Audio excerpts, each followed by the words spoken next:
Многодетная семья из поселка Красногвардейский, того что под Артемовским, отец и мать с 3 детишками, ушли в лес дремучий, чтобы на лоне природы пережить мировую пандемию. Бегство от коронавируса закончилось, надо сказать, печально. Детей, старшему из которых 9 годков, а младшему 9 апреля 4 года исполнится, на время забрали из семьи в детский реацентр. Одного из мальчиков в лесу после ночевки клещ укусил. По информации полиции, о пропаже целого семейства сообщила жительница Красногвардейского. Дескать, брат ее забрал семью и в лес ушел, и связи с ними уже сутки как нет. Поиски не были долгими. Местный егерь наткнулся на лесных бродяг. Отец семейства утверждал, что они, дескать, взяли с собой запас продуктов и мобильники, которые, вероятно, после первой же ночевки сели. Целые сутки дети лесных затворников спали под открытым небом, соорудив постели из еловых веток. Вероятно, там мальчика клещ укусил. Позже мать многодетного семейства, 30-летняя Мария, в интервью комсомолки призналась, что супруг ее, Андрей, еще 3 года назад надумал сбежать от цивилизации. А когда мировая пандемия началась, он вообще потек. И решил, баста, силой увел всю семью в лес, но прежде сжег дома все фотографии, а по пути в лесную чащу утопил мобильники в болоте. Побег от коронавируса закончился штрафом, к слову, раз в 10 меньше того, что с завтрашнего дня ожидает нарушителей карантинного режима. Губернатор уже подписал указ, ужесточающий наказание за нарушение режима самоизоляции до 5000 сноса. Но об этом чуть позже. А пока об утреннем карантинном переполохе, который приключился сегодня утром на первом перроне Екатеринбургского железнодорожного вокзала. Случайные прохожие стали свидетелями того, как к поезду, прибывшему из Санкт-Петербурга, подъехали с полдюжины карет скорой.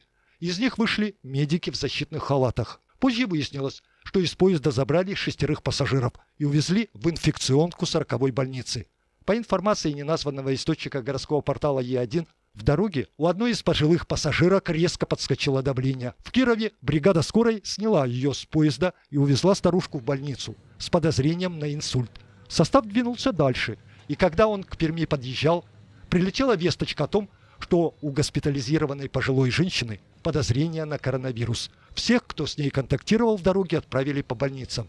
В региональном управлении Роспотребнадзора эту информацию пока не комментируют. По оперативной информации, на Горноуральщине официально зарегистрирован 61-й случай заболевания коронавирусом. За последние сутки в больницах прибавились еще 2 пациентов. Один екатеринбуржец, второй тагильчанин. Вместе с тем, за те же сутки из больниц были выписаны 4. Всего же врачам удалось вылечить 32 пациента с диагнозом COVID-19. С точки зрения дилетантов, далеких от больничных коек, это просто невероятный, ошеломляющий результат.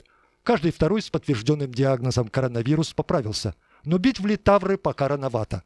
Во-первых, потому что коронавирус выявлен в самом закрытом городе Горноуральщины, в Лесном, в котором 4 дня назад аннулированы были все разовые пропуска на въезд. Во-вторых, коронавирус обнаружен у 4 детей, которые заразились, что называется, в недрах семейного очага. Есть и дети, среди них 4 ребенка, также диагностирован новый коронавирус. Ну, они получили семейные передачи. Да, это семейные очаги, вот, и этот путь в дальнейшем будет превалировать. В-третьих, вирус в последние дни трансформируется из привозного в подавляющие отечественные контактные формы. Настоятельно рекомендуем людям, которые были в Москве последние 2 недели, так или иначе, или приехали из эпидемиологически неблагополучных регионов, да?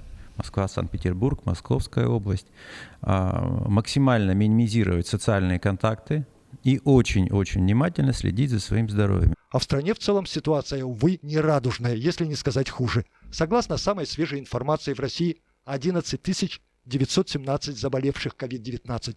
При этом на 100-й день со дня обнаружения неизвестного вируса в китайской провинции Ухань в России отмечен самый большой рост зараженных – 1786 душ.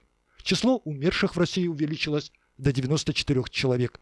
К сожалению, есть и в-четвертых.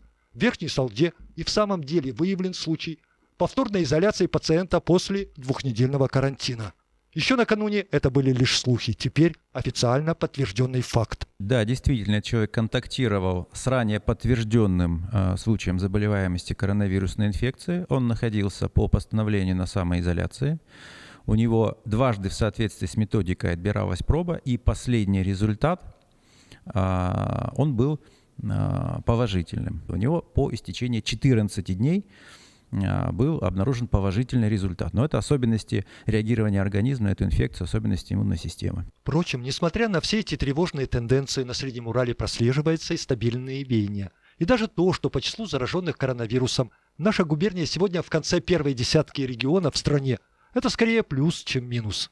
То, что Свердловская область имеет вот такой достаточно стабильный темп прироста, в отличие от многих других регионов Российской Федерации, это, помимо прочего, это, конечно, еще и результат достаточно качественно проведенных санитарных расследований. Я тут, пользуясь случаем, хотел бы поблагодарить наших санитарных врачей. Ну и того, что мы все-таки вот группы риска определили правильно и с ними целенаправленно работаем. Сегодня Свердловская область находится примерно на 10-м месте среди регионов Российской Федерации по заболеваемости, но это, наверное, не главный критерий. Я напомню, когда-то были на 4-м. Нам желательно, так сказать, все вообще сводить к нулю, но для этого многое нужно сделать, и определяющими будут ближайшие 2 недели. Стабильную динамику отмечает и Роспотребнадзор, уточняя, что в ближайшие 2 недели те, кто возвращается к почти привычному графику жизни, насколько это вообще возможно в условиях мировой пандемии, должен неукоснительно соблюдать правила «дом, работа, дом». Динамика стабильна, но ситуация пока в положительный момент, в положительном направлении не развивается. Поэтому вот все те меры социального разграничения, которые установлены и в федеральных постановлениях, и в постановлениях и указах губернатора Свердловской области, они остаются актуальными. И то, что будут открыты ряд предприятий, которые очень важны для продолжения работы экономики, и без этого нельзя, с соблюдением там соответствующих режимов, все рекомендации нами были доведены до руководства предприятий, вместе с тем нужно минимизировать нахождение в общественных местах. И сейчас, вот в ближайшие 2 недели, которые Павел Владимирович сказал, они будут определяющими, режим ежедневной жизни должен быть работа, дом. С минимизацией нахождения в публичных местах. Несмотря на более-менее позитивные тенденции, на всякий пожарный область и тылы подтягивает в великой битве с коронавирусом. Тем не менее, мы готовим необходимый фонд коек. Если вдруг развитие событий пойдет по другому сценарию, приобретаем дополнительный аппарат искусственной вентиляции легких. Как я уже сказал, мы будем наращивать лабораторные исследования.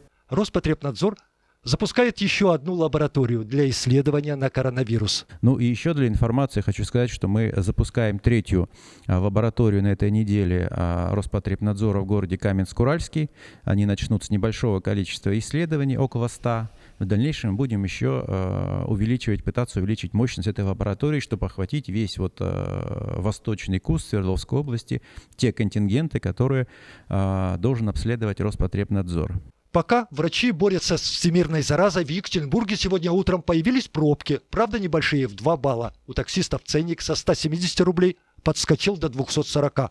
Нашим соседям по Уралу сейчас не до такси. В Уфе 170 врачей и пациентов одной из больниц заразились коронавирусом. Это произошло в республиканской клинике имени Куватова, сообщил «Коммерсант» со ссылкой на главу республиканского Минздрава Максима Забелина. Официально же в Башкортостане коронавирус подтвержден у 40 человек. За последние сутки их стало на 18 душ больше.